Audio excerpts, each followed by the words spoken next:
A continuación, damos inicio al diálogo académico con la mesa Justificación de una jurisdicción constitucional, en la cual participarán los profesores invitados Robert Alexi, John Elster y la doctora María Victoria Calle, magistrada de la Corte Constitucional. Modera el panel el doctor Rodolfo Arango.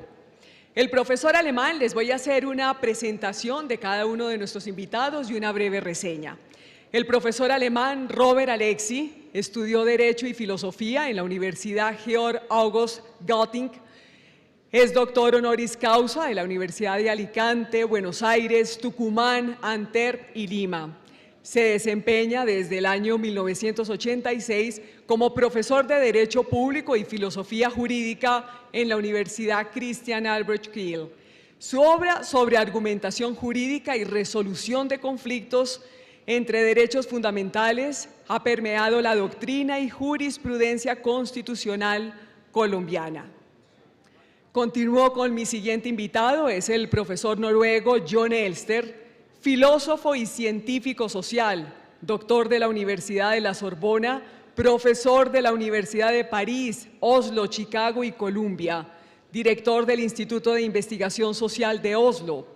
Su trabajo se centra en la teoría de la elección racional, los precompromisos y la autorrestricción de la democracia de mayorías a través de la Constitución. La doctora María Victoria Calle es magistrada de la Corte Constitucional desde el año 2009, abogada de la Universidad de Medellín con especializaciones en Derecho Laboral y Relaciones Industriales de la Universidad Externado de Colombia y en Derecho Administrativo de la Universidad Santo Tomás, máster en Derecho Administrativo de la Universidad Externado de Colombia.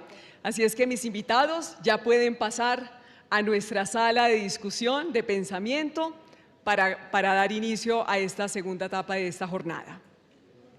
El moderador de esta etapa y de esta mesa será el doctor Rodolfo Arango Rivadeneira. Es doctor en Filosofía del Derecho.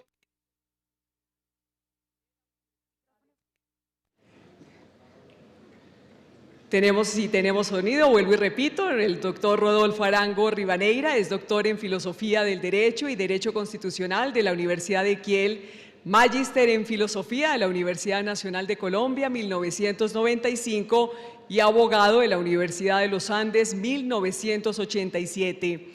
Editorialista del periódico nacional El Espectador, actualmente profesor titular de la Universidad de los Andes, autor de la obra El concepto de derechos sociales fundamentales y de derechos, constitucionalismo y democracia. Así es que a nuestros invitados, nuestro moderador, muchísimas gracias por acompañarnos.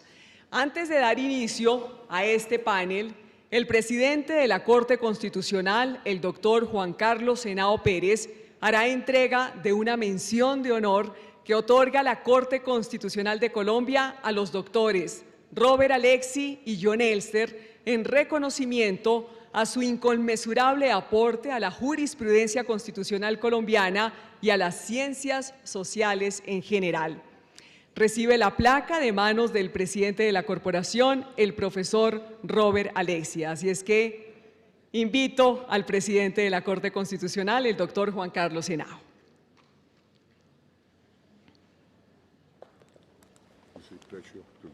Y recibe la placa de manos del presidente de la corporación, el profesor John Elster.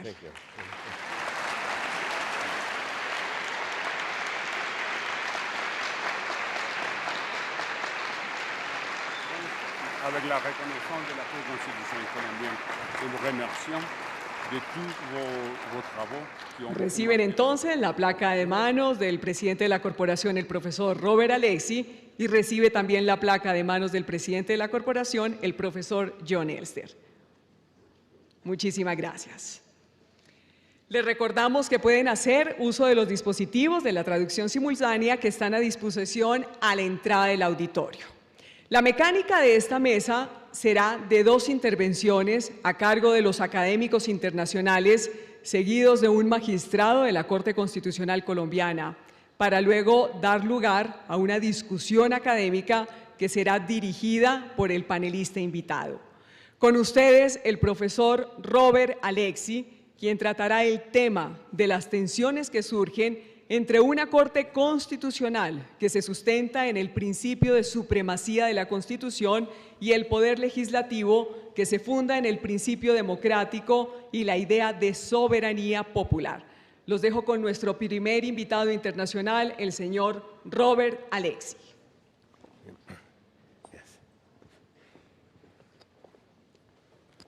Thank you very much. Thank you very much.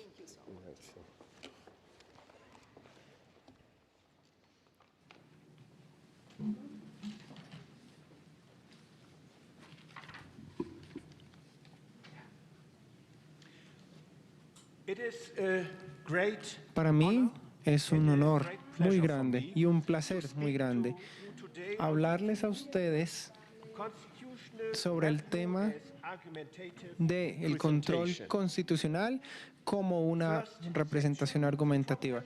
La primera sección de la Constitución, del control constitucional. El tema de cómo se derogan los poderes legales se puede justificar y es el tema central teórico del campo del control institucional. Este tema se refiere al problema perenne de la relación entre la revisión o el control constitucional y la democracia. Hans Kelsen trata la pregunta del control constitucional como una pregunta o una cuestión a la legalidad de la legislación.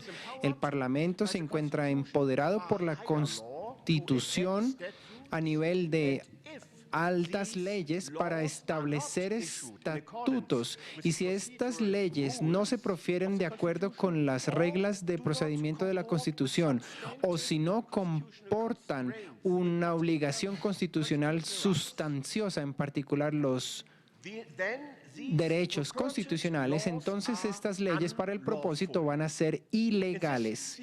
En esta situación, el control constitucional se dice que es imprescindible para asegurar un carácter de vínculo completo y legal.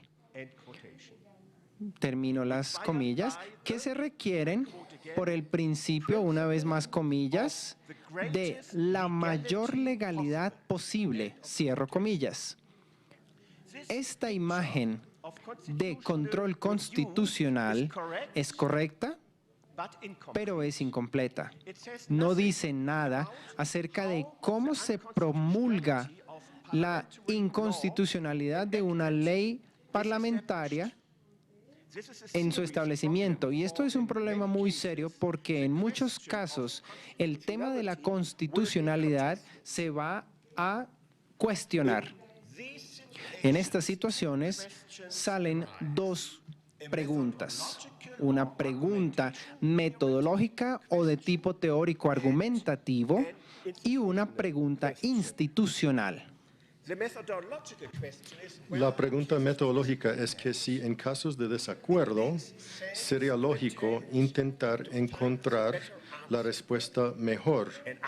Una respuesta que es mejor, por ejemplo, que una respuesta que se derivaría al azar. La pregunta institucional es que si es o no compatible con la democracia que una Corte Constitucional sea empoderada para intentar lograr esta respuesta. Mis reflexiones sobre estas preguntas referirán a los derechos constitucionales, un campo donde los problemas del control constitucional se expresa con una urgencia especial. Voy a proceder en dos pasos. En un primer paso, voy a presentar la teoría de los principios como un modelo del argumento constitucional. El segundo paso tratará la idea del control constitucional como la representación argumentativa del pueblo. Mi tesis es que el control constitucional se justifica basado en la teoría de los principios, por un lado, y sobre la base de la teoría de la representación argumentativa, por otra. Sección 2. La teoría de los principios, reglas y principios. La base no teórica de la teoría de principios es una distinción entre las reglas y los principios. Las reglas son normas que requieren algo definitivamente. Son comandos definitivos. Su forma de aplicación es la subsución. En contraste, los principios son normas que requieren que algo se realice al mayor extent posible, dado las posibilidades fácticas y legales disponibles. Por lo tanto, los principios son requerimientos para la optimización. Su forma de aplicación es balancear. Esta distinción no teórica se conecta con la interpretación de los derechos constitucionales por medio de la tesis de que los derechos constitucionales esencialmente tienen el carácter de los principios. Esto no quiere decir, sin embargo, que las disposiciones que dan expresión a los derechos constitucionales no pueden también expresar las reglas o los elementos de reglas. Un ejemplo de una regla de derechos constitucionales en la Constitución alemana es el artículo 102 de la ley estatutaria que dice, entre comillas, la pena de muerte se abole, cierre comillas. Otro ejemplo de una regla o de un fallo de los redactores de la Constitución que tiene el carácter de regla es artículo 104.2.3 de la ley estatutaria, que dice, entre comillas, la policía no tiene autorización para detener a alguien bajo su propia autoridad más allá del día después de su detención, cierre comillas. Otro ejemplo se deriva de los detalles de la reglamentación muy compleja sobre la adopción de medios técnicos para la vigilancia acústica de una instalación donde se supone que el sospechoso reside, que se encuentra en el artículo 13.3 a 6 de la ley estatutaria. En estos casos, los creadores de la Constitución han evitado o eludido preguntas del balanceo al establecer reglas y el intérprete de la Constitución está obligado a aplicarlas. Sin embargo, existen un gran número de casos en los que una decisión autoritativa tomada por los creadores de la Constitución para decidir el caso no está disponible. Aquí, el balanceo de los principios es imprescindible. Esto también es el caso cuando una Corte Constitucional trasciende la redacción de la Constitución, como por ejemplo hizo la Corte Constitucional Federal de Alemania, cuando en un fallo del 9 de febrero del 2010 creó un derecho social a un mínimo existencial. Subsección carácter de principios y análisis de proporcionalidad. La definición de principios como requerimientos para la optimización nos conlleva de una vez a la conexión necesaria entre principios y proporcionalidad. El principio de la proporcionalidad, que durante las últimas décadas ha recibido aún más reconocimiento internacional en la teoría y en la práctica del control constitucional, consiste de tres subprincipios. Los principios de ser adecuado, de ser necesario y de ser proporcional en el sentido más limitado. Todos los tres subprincipios expresan la idea de la optimización. Los principios en su condición de requerimientos de optimización requieren optimización relativa tanto a lo que es fácticamente posible y lo que es legalmente posible. Los principios de lo que sea adecuado y necesario se refieren a la optimización relativa a las posibilidades fácticas. La optimización relativa a las posibilidades fácticas tiene que ver con la pregunta de que si una posición se puede mejorar sin perjudiciar a la otra. Por lo tanto, estas dos primeras subprincipios requieren optimalización bajo los principios de Pareto. La optimización relativa a las posibilidades fácticas consiste en evitar los costos eludibles. Los costos, sin embargo, son ineludibles cuando los principios se contradicen. El equilibrio, por lo tanto, se vuelve necesario. El equilibrio es el sujeto del tercer subprincipio del principio de proporcionalidad, el principio de proporcionalidad en el sentido más limitado. Este principio expresa lo que la optimización relativa a las posibilidades legales quiere decir. Esta regla se llama la ley de equilibrio. Dice, entre mayor el grado de la no satisfacción de o perjuicio a algún principio, más importante satisfacer el otro. O la fórmula del peso. Tercer subsección, la ley de balanceo. La ley de balanceo muestra que el balanceo se puede desglosar en tres etapas. La primera tiene que ver con el establecimiento de un grado de no satisfacción o de detrimento al primer principio. Esto está seguido por una segunda etapa en la que la importancia de satisfacer el principio de competencia se establece. Finalmente, en una tercera etapa, se determina si la importancia de satisfacer el segundo principio justifica el detrimento o la no satisfacción del primero. Esto nos muestra que balancear presupone que es posible formar juicios racionales sobre, primero, la intensidad de la interferencia y segundo, el grado de importancia y tercero, su relación entre sí. Los críticos del balanceo o del equilibrio como Jürgen Habermas y Bernhard Schlink cuestionan la racionalidad de tales juicios. La pregunta de que si balancear es una forma de argumentación racional o no, no se puede discutir aquí con detalle. Yo voy a limitarme a un panorama breve a dos casos que ilustran qué y cómo los juicios racionales sobre la intensidad de la interferencia,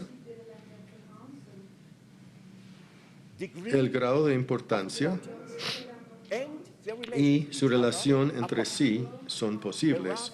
Un caso bastante simple es un fallo de la Corte Constitucional Federal de Alemania sobre advertencias sobre la salud.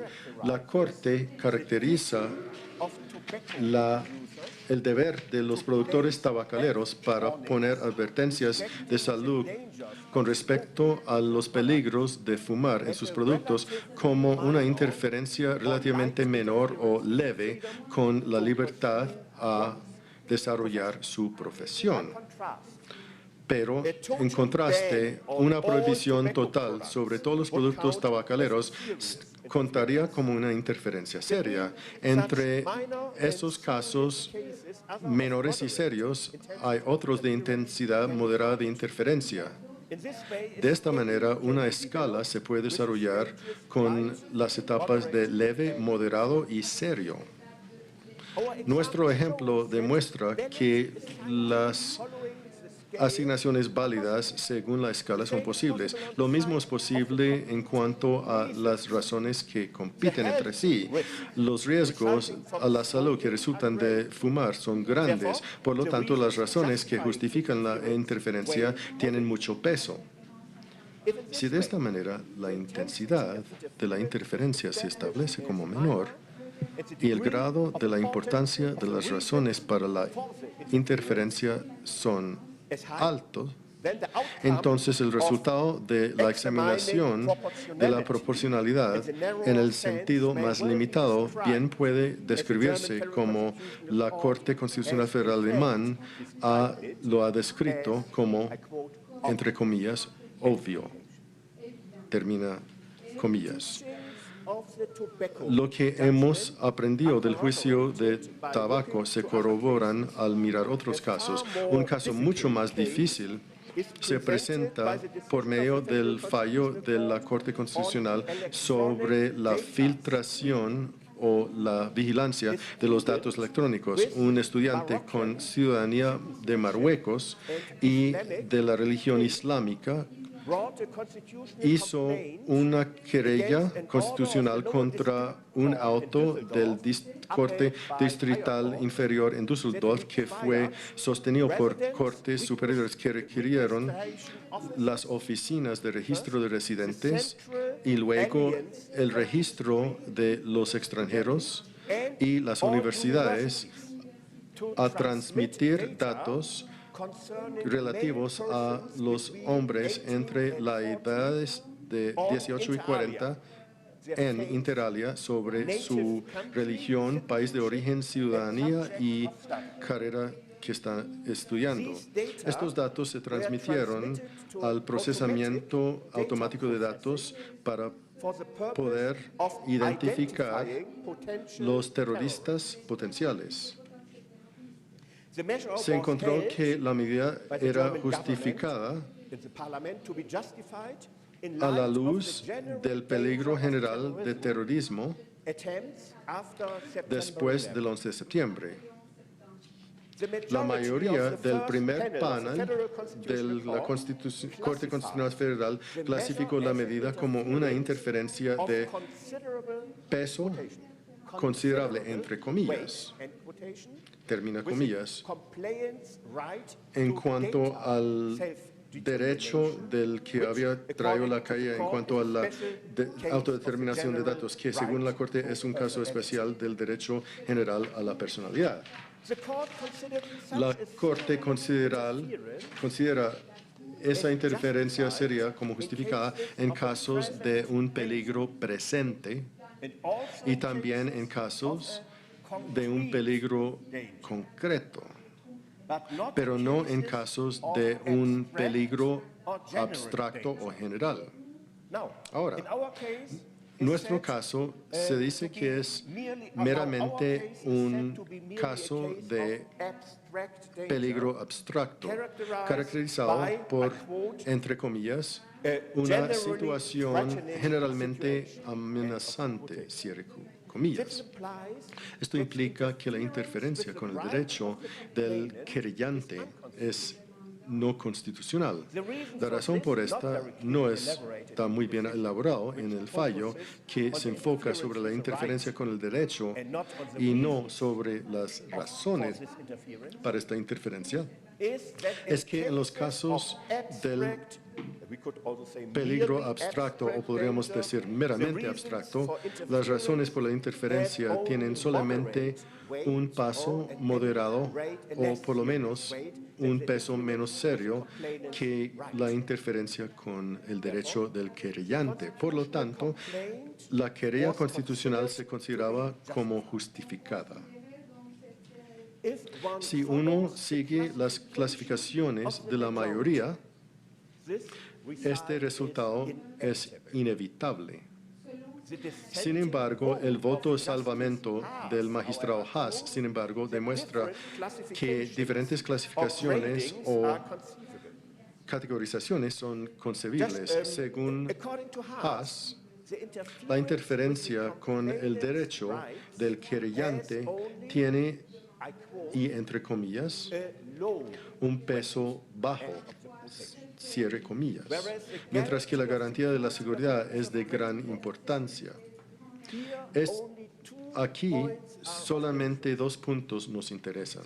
El primero es que ambas partes presentaron numerosos argumentos para sus clasificaciones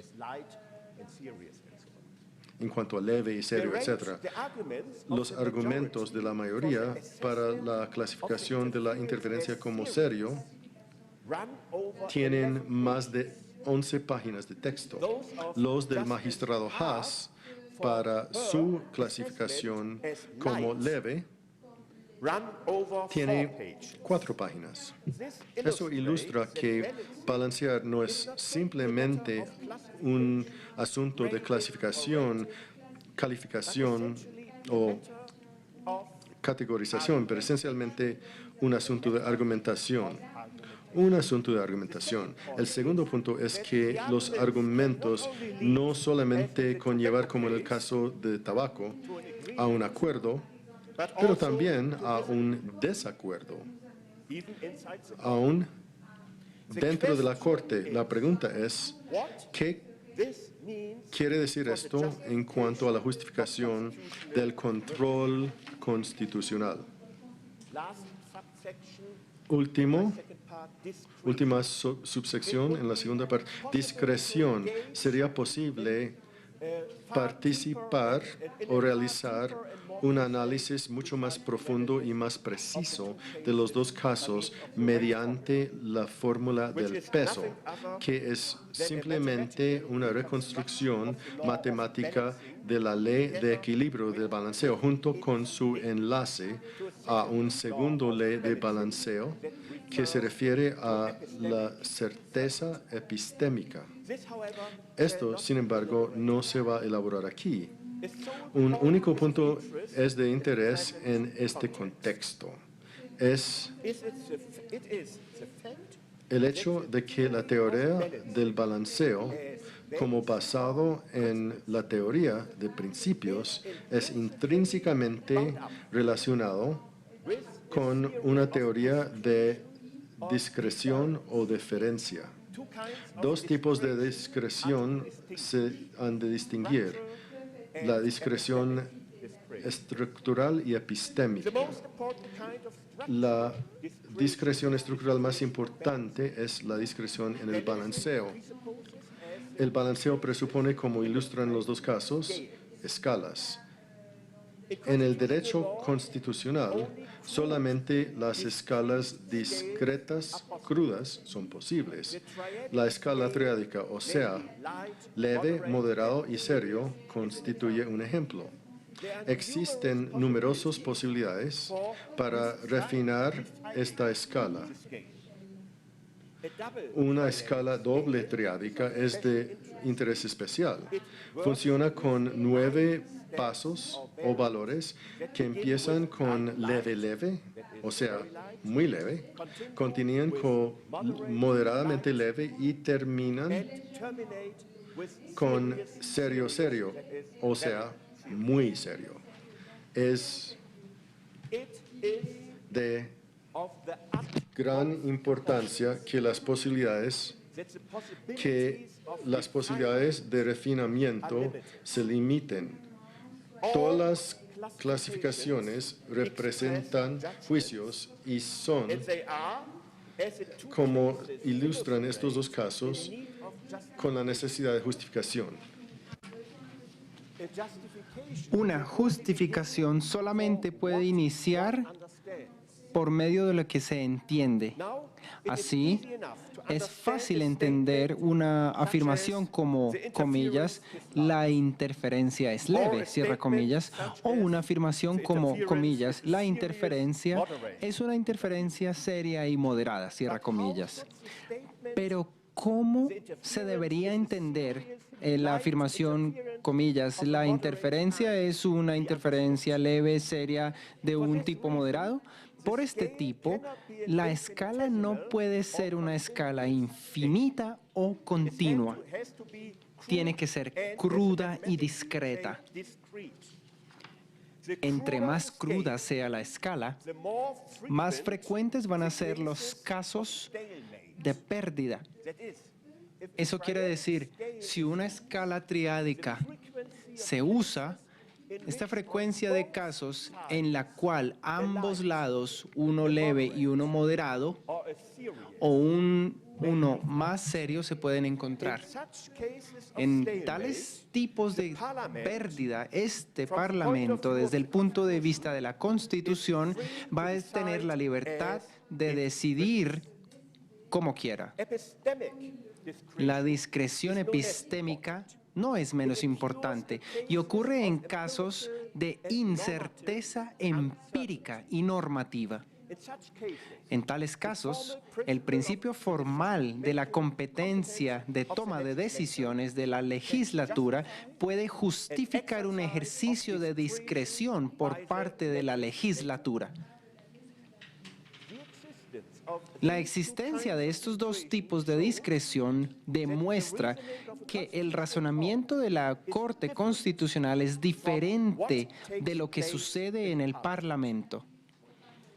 La mayoría del Parlamento no puede emitir una ley que diga algo más de lo que es posible para decidir, sea en contra o a favor de una cierta ley. Una Corte Constitucional puede tomar tal decisión y, en efecto, tiene que hacerlo en todos los casos de discreción. Esto implica, de hecho, que el control constitucional se limita a controlar los límites de la competencia de la legislatura.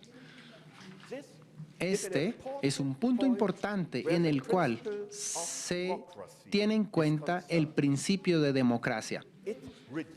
Este reduce la intensidad con la cual el control constitucional interfiere con el principio de democracia. Paso a mi tercera parte, los derechos constitucionales, los derechos humanos y la representación. La concesión, que se representa por medio de la discreción o la deferencia, sirve para mitigar la dificultad del problema que emerge por parte de la legitimidad democrática del control constitucional. Esta concesión, sin embargo, no ubica una posición sola para solucionar el problema, dado que deja abierta la pregunta institucional de quién debería determinar los límites de la competencia legislativa. En casos de oposición entre los derechos constitucionales, así como entre los derechos constitucionales y los bienes colectivos, este problema solamente se puede resolver por medio de un equilibrio. Se puede llamar los límites establecidos por el equilibrio, se le pueden llamar, comillas, límites de equilibrio. Cierro comillas. Un límite de equilibrio se transgrede por parte de la legislatura cuando la interferencia de cierta regulación con un derecho constitucional tiene un peso mayor que las razones que le justifican. Un parlamento que emita esta regla, sin embargo, sobre una base de regularidad vas a decir que esta regulación es constitucional, lo que implica que es proporcional, y lo cual implica también que las razones que justifican la interferencia tienen al menos tanto peso como la interferencia. Un crítico del control constitucional que acepte la tesis que el equilibrio es una forma de argumentación racional, se puede preguntar, sin embargo, en tales casos, ¿por qué la evaluación de la Corte Constitucional debería tener una prioridad sobre las evaluaciones de la legislatura? La respuesta para esta pregunta se deriva de la conexión de los tres argumentos. Uno formal, uno substancioso y un argumento de tipo procedimental. Primero, el tema argumentativo, entonces, el formal. ¿Control o no control? El argumento formal consiste de la máxima clásica nemo iudex in sua causa. Jeremy Waldron ha presentado que es, comillas, difícil ver la fuerza de este argumento, cierro comillas. Siempre tiene que haber, abro comillas, alguna persona o institución cuya decisión sea final, cierro comillas. Y la persona o institución que tenga la última palabra es ipso facto mandando en la aceptabilidad de su propia vista, cierro comillas. Se debe tener entonces acuerdo con Waldron en el punto de que la instancia final no puede estar controlada por otra instancia. Porque si este fuera el caso, la instancia final no sería una instancia final.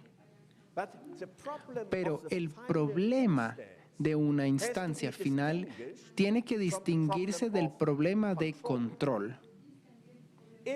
Si no hay una revisión constitucional, no hay control de la legislatura en respecto de la cuestión, de la pregunta, si, al seguir sus propias evaluaciones de los requerimientos de derechos constitucionales, ha violado estos derechos. Es un punto separado el hecho de que no exista un control institucionalizado de la instancia de control. El hecho que la instancia final no esté controlada no implica que no se puedan controlar en instancias no finales. Entonces, se queda con la pregunta de si el control por parte de una instancia que no sea controlada a su vez se va a preferir a no tener control en absoluto. Yo creo que los derechos constitucionales son mucho mejor si seguimos la primera opción. Pero ¿por qué deberían tener una mejor protección? Esta pregunta me lleva al segundo argumento, el argumento substantivo. El título ahora entonces es Derechos Constitucionales y Derechos Humanos. El argumento substantivo se basa en la importancia de los derechos constitucionales. La importancia de los derechos constitucionales se deriva del hecho que tales derechos constitucionales han sido registrados en una constitución con la intención subjetiva u objetiva de transformar los derechos humanos en derecho positivo. En otras palabras, la intención de positivizar los derechos humanos en los cuales se tienen derechos morales. Los derechos morales son válidos exclusivamente en razón de su estado de ser correctos, de su verdad. En este sentido, son derechos ideales. Por esta razón, los derechos constitucionales, a medida que son intentos de positivizar los derechos humanos, tienen una naturaleza dual. Como derechos positivos, tienen una dimensión real o institucional. Esa es la dimensión ideal y crítica de derechos modernos hacia positivos, hacia derechos suprapositivos que continúen vida No importa su positivación. Y esto tiene la consecuencia de que la justificación del control constitucional no se limita, como nos hubiera hecho creer Kelsen, a un apelo a la estructura jerárquica del derecho positivo.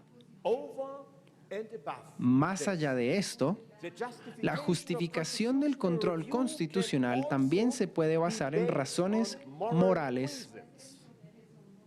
Ahora, los derechos humanos que van hacia derechos morales incluyen un derecho a la protección. Y este derecho a la protección no se elimina por medio de su positivización. Al contrario, su positivización se la debe concebir como un intento para fortalecer los derechos humanos que van hacia derechos morales. Renunciar al control constitucional sería romper en lugar de fortalecer un derecho de protección. Un argumento que se base en los principios del carácter de los derechos constitucionales, que una vez más puede ser apoyado por el argumento de los derechos humanos, tiene que agregarse a este tema. Los derechos constitucionales hacia principios requieren optimización. En casos en los cuales el Parlamento responde la pregunta de su violación en modo negativo, se disfruta de mayor protección si existe una Corte Constitucional que tenga la competencia para responder esta pregunta de manera afirmativa. Esta protección mayor se requiere por parte del principio de protección de los derechos humanos, el cual a su vez es un metaprincipio respecto de diferentes principios representados por los derechos constitucionales.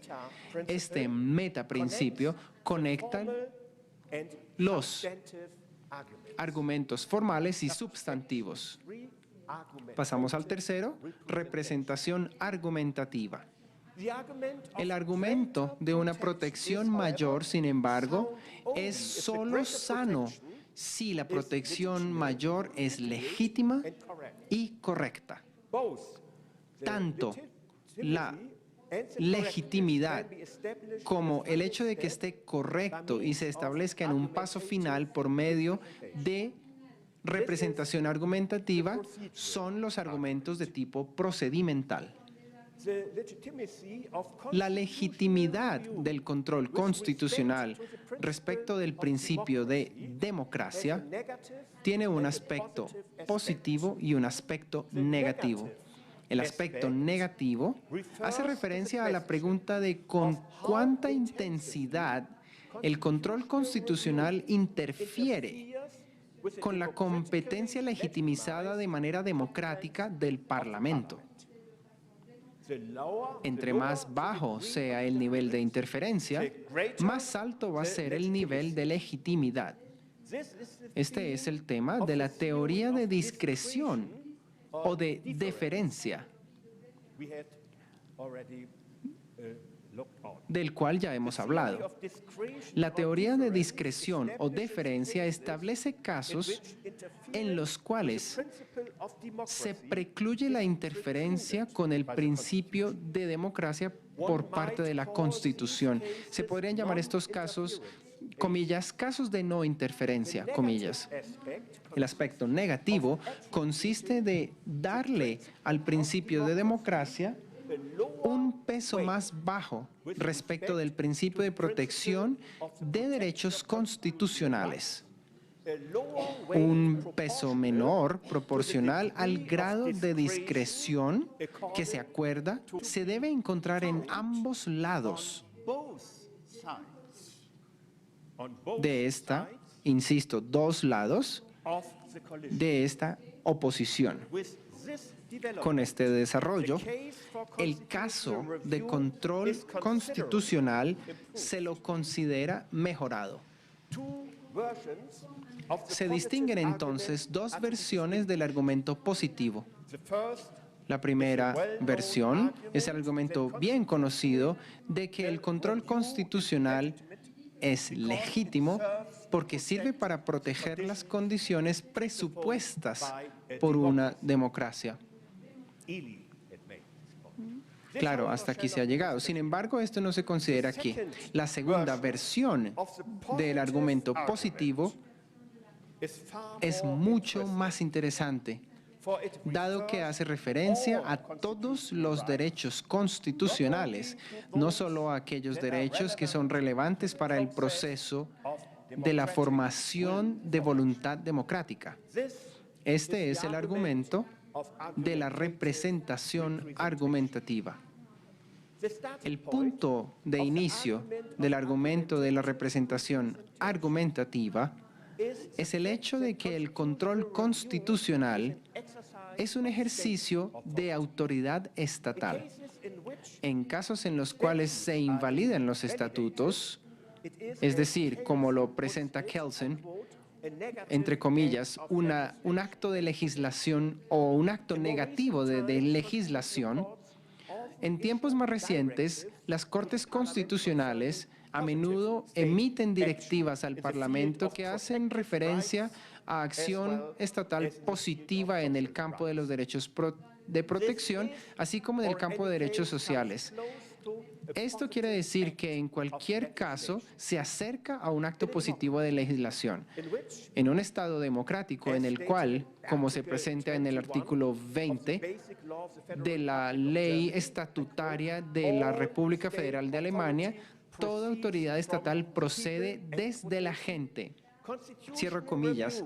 Aquí, el control constitucional hacia legislación negativa o positiva puede ser legítimo solamente si procede desde la gente.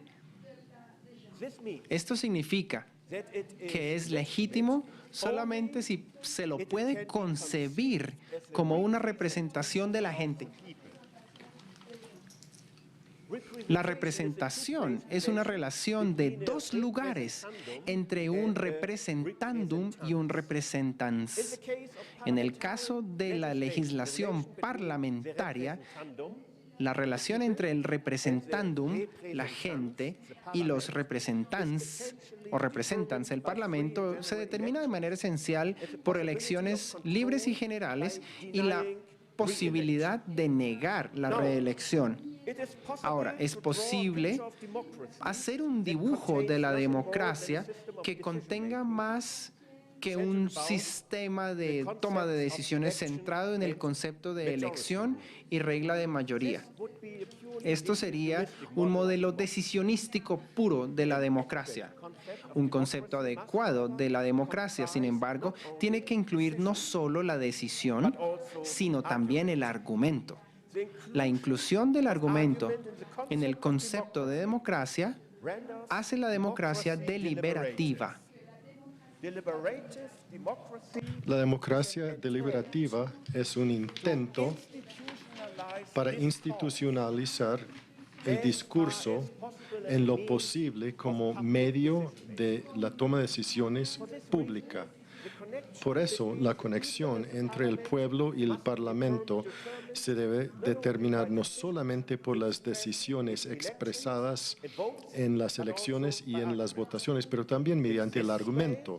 De esta manera, la representación del pueblo por el Parlamento es al mismo tiempo volicional o decisionística y argumentativa o discursiva. Esencialmente, representación argumentativa. La representación del pueblo por medio de una Corte Constitucional es algo bastante diferente.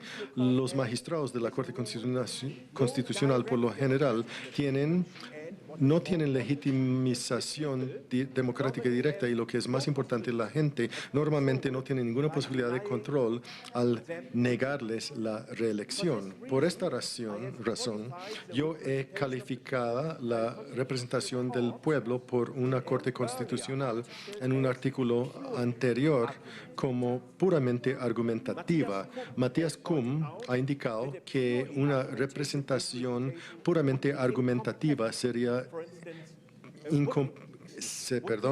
compatible, por ejemplo, con, entre comillas, un consejo de reyes, filósofos hereditarios que en búsqueda de la justicia, cierre comillas, y él insiste, abre comillas, un enlace volicional decisional entre el pueblo y las Cortes Constitucionales tienen que existir si se van a calificar como instituciones genuinamente representativas. Cierre comillas. Kuhn está en lo cierto.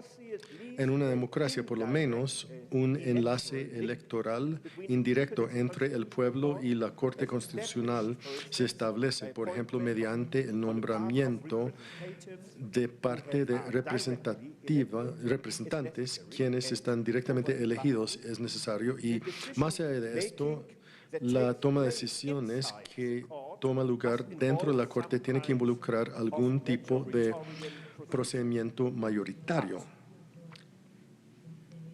Pero esto no afecta la parte central de mi argumento. El punto decisivo es que la independencia de los magistrados de una Corte Constitucional requiere que el pueblo tenga ninguna posibilidad de control al negarles la reelección. Esto es suficiente para caracterizar la representación del pueblo mediante una Corte Constitucional como esencialmente argumentativa. Para ser seguro, la representación del pueblo, tanto por el Parlamento y por una Corte Constitucional, tiene una dimensión volicional o decisionística, además de argumentativo o discursiva. En ambos casos, la dimensión volicional o decisionística representa el lado real de la empresa y la dimensión argumentativa o discursiva representa su lado ideal. La diferencia decisiva es que la dimensión argumentativa es, en el caso del control constitucional, no simplemente una segunda dimensión al lado de la dimensión decisionística, es la dimensión esencial. Esto implica que la dimensión ideal es dominante en el control constitucional. Un crítico del control constitucional bien podría objetar que esto, al fin de cuentas, cuenta como una sobreidealización. El crítico mantendrá que la representación esencialmente argumentativa es una ilusión. Una vez de que lo ideal domina sobre lo real, la Corte Constitucional está en libertad para declarar cada argumento como un argumento que representa al pueblo. El sendero que comienza con los derechos constitucionales y continúa con el balanceo, argumentación y el control constitucional termina con una ilusión en la que la legitimización de todo es posible. Esta objeción se puede rechazar si es posible mostrar, primero, que el control constitucional como argumento o discurso no permite a todo, y, en segundo lugar, que el control constitucional como representación se puede asociar con lo que la gente realmente piensa. El control constitucional como argumento no permite que todo, desde lo bueno a lo malo,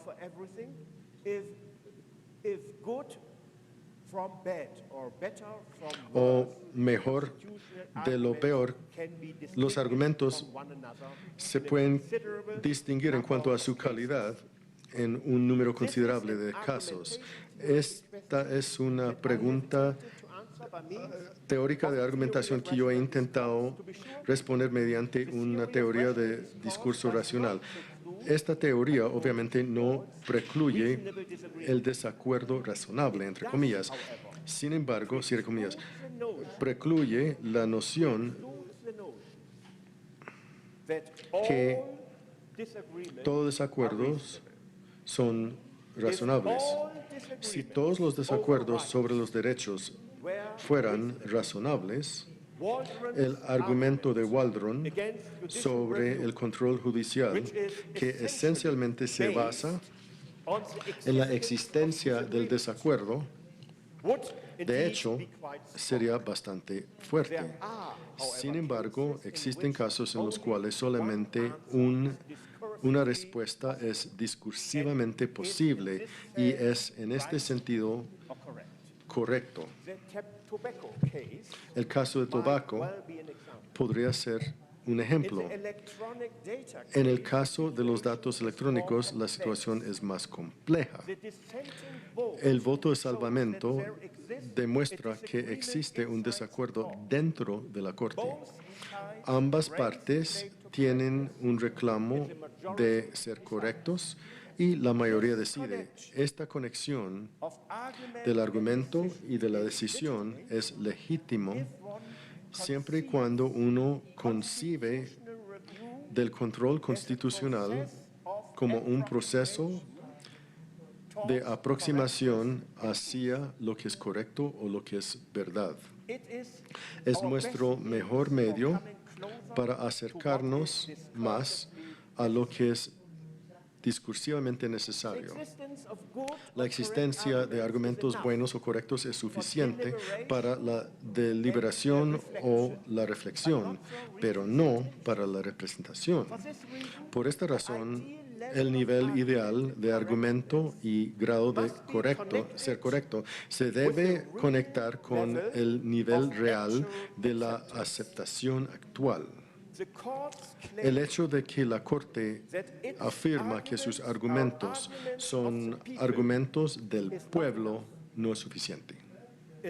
Un número suficiente de personas, por lo menos a largo plazo, deben aceptar estos argumentos basados en el hecho de que son, de hecho, correctos. Esto demuestra que existen dos condiciones fundamentales de la representación argumentativa verdadera.